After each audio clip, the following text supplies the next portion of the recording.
Father Martin, Jesus Calls Us Forth from the Grave. A conversation with Father James Martin, S.J., author of Come Forth, the raising of Lazarus and the promise of Jesus' greatest miracle.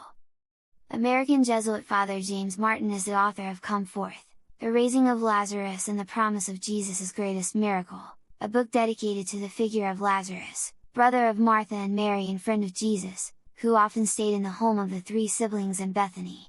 Jesus' raising of Lazarus is the story of a great miracle. We spoke with Fr. Martin in the studios of Vatican Radio. Interview with Father James Martin, S.J. Andrea Tornielli, where did your interest in Lazarus come from? Father James Martin: well, it starts actually with an Italian director, Franco Zeffirelli. When I was a young man, I saw Jesus of Nazareth, his famous movie. And really, the most dramatic scene in that whole picture is not the raising of Jesus, which you don't see on camera, but the raising of Lazarus. And you have a shot of a man coming out of a tomb, and the orchestral music plays and everyone falls to their knees. And it made me think, who is this person? Who is this Lazarus? Why do I not know much about him?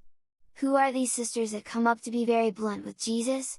And so that started me on a kind of lifelong quest to understand who this man was.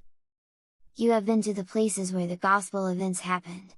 How important is the awareness that the gospel is not a theory or a novel, but is something that happened at a specific time in our history, in a specific place?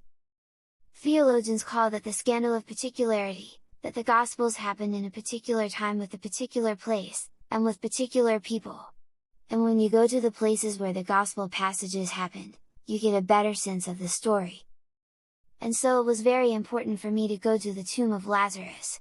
And, it was, also a very moving spiritual experience, the first time I went there in Bethany, the tomb. I went down into the tomb, which is a very dark and wet cavity. And I thought, what am I going to pray about here?